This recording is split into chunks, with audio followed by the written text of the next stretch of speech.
Guys, કેમ છે? જય શ્રી કૃષ્ણ. મારી યુટ્યુબ ચેનલ પર તમારું સ્વાગત છે. ચલો, તો આજે તો મેં બહુ બધું જ કામ કર્યું છે. બ્લાઉઝ વર્ક કર્યું, થોડુંક આજુબાજુવાળાનું સિલાઈ કામ કર્યું.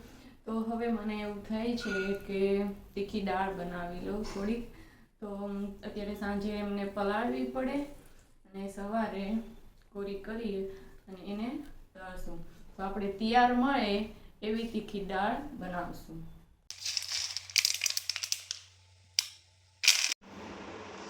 હેલો, આપણે ચણાની તીખી દાળ બનાવવાની છે. એના માટે મેં 2 મુઠ્ઠી ચણાની દાળ લીધી છે અને તેમાં હું છે ને 2 ગ્લાસ પાણી નાખીશ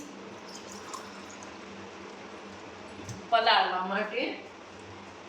આખી રાત અત્યારે સાંજે પલાળી છે, સવાર થાય ત્યારે પલળી જશે. પછી સવારે આપણે કોરી કરી થોડાક ટાઈમ 5-10 મિનિટ કોરી થવા દેવાની છે અને પછી છે ને અને તળવાની છે. હું પછી તમને બતાવીશ તે જોજો. The next day. Hello guys, આ ચણાની દાળ આપણે સાંજે પલાળી હતી, સવાર થયા ત્યાં પલળી ગઈ છે મસ્ત. હવે આપણે આને તીખી ચણાની દાળ બનાવવાની છે. જોજો કેવી બનાવે છે તે. ચલો દેખો, મસ્ત પલળી ગઈ છે અને આપણે હવે તેલ ગરમ કરવા મૂક્યું છે.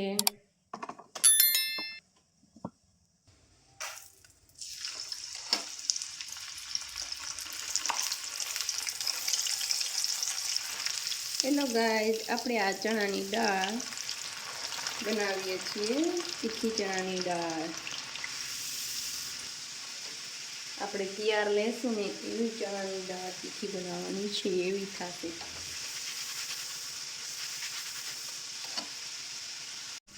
થોડીક આપણે રાતી થાય ત્યાં સુધી રાખશું.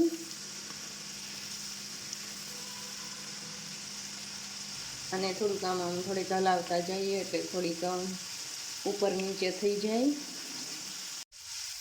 હાલો, હવે એવું લાગે છે કે આપણી ચણાની દાળ થઈ ગઈ હોય તેવું. હેલો ગાઈઝ, આપણી તીખી દાળ છે તૈયાર. ચલો આપણે એમાં થોડોક આ મસાલો બનાવ્યો છે તે નાખી દઈશું. ચટણી ને મીઠું ને સંચળ ને એનો મસાલો બનાવ્યો છે કે તે આપણે નાખી દઈશું.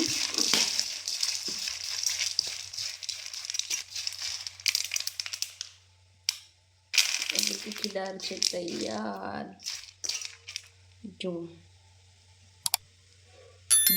ગાઈઝ, કેવી લાગી મારી તીખી દાળ? તો મને કોમેન્ટ કરજો. ચલો ગાઈઝ, તો આપણે હવે નેક્સ્ટ વ્લોગમાં મળશું. ચલો ગાઈઝ, બાય. જય શ્રી કૃષ્ણ.